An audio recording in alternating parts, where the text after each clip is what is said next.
کوے اور خرگوش کی دوستی کوا اور خرگوش آپس میں بہت اچھے دوست تھے دونوں مشکل وقت میں ایک دوسرے کی مدد کرتے تھے زین خان کسی جنگل میں ایک درخت پر کوے کا گھونسلہ تھا کوے بہت ہنسی خوشی رہتے تھے اسی درخت کے نیچے ایک درخت کے تنے میں خرگوش بھی رہتا تھا جب بھی بارش اور سردی ہوتی تو خرگوش اس درخت میں چھپ جاتا اور شکاری جانوروں سے بھی محفوظ رہتا کوے اور خرگوش آپس میں بہت اچھے دوست تھے دونوں مشکل وقت میں ایک دوسرے کی مدد کرتے تھے ایک دن خرگوش جنگل میں کھانے کی تلاش میں نکلا تو ایک سانپ اس کے درخت کے تنے میں آ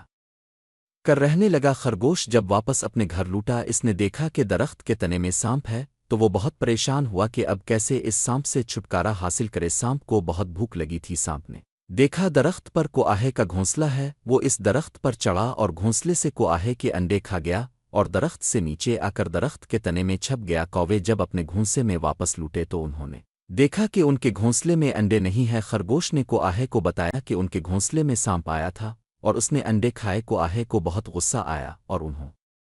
نے سانپ سے بدلہ لینے کی ٹھان لی ایک دن خرگوش کھانے کی تلاش میں ایک سیب کے درخت کے پاس پہنچا جہاں بہت سے سیب لگے ہوئے تھے لیکن خرگوش درخت سے سیب نہیں توڑ سکتا تھا اس نے کو آہے سے کہا کوے اڑ کر اس درخت کے اوپر سے سیب توڑ کر نیچے پھینکے لگے تو خرگوش سیب اٹھا کر اپنے گھر کی طرف جانے لگا تو جنگل میں ایک لومڑی کھانے کی تلاش میں گھومتی پھر رہی تھی اس کی نظر اس خرگوش پر پڑی تو لومڑی خرگوش کو پکڑنے کے لیے اس کے پیچھے بھاگی خرگوش بھاگ کر گھنی جھاڑیوں میں چھپ گیا لومڑی خرگوش کو تلاش کرتے ہوئے اس جگہ پہنچی جہاں خرگوش رہتا تھا کو آہے نے سانپ سے بدلہ لینے کی ترکیب سوچی اور لومڑی سے کہا تمہیں کس کی تلاش ہے ہم تمہاری مدد کریں گے کو آہے کی بات سن کر لومڑی بہت خوش ہوئی اور لومڑی نے کو آہے سے کہا کہ ایک خرگوش میرے سیب کے درخت سے سیب چوری کر کے لایا ہے کو آہے نے کہا کیوں نہیں خرگوش کو اس کی سزا ملنی چاہیے لومڑی بہت خوش ہوئی کو آہے نے لومڑی سے چلیکی کی اور لومڑی سے کہا خرگوش اس درخت کے تنے میں چھپا بیٹھا ہے اس کے پاس سیب بھی ہے لومڑی نے درخت کے تنے میں منہ ڈالا تو دیکھا اندر سانپ نے لومڑی پر حملہ کر دیا اور لومڑی کو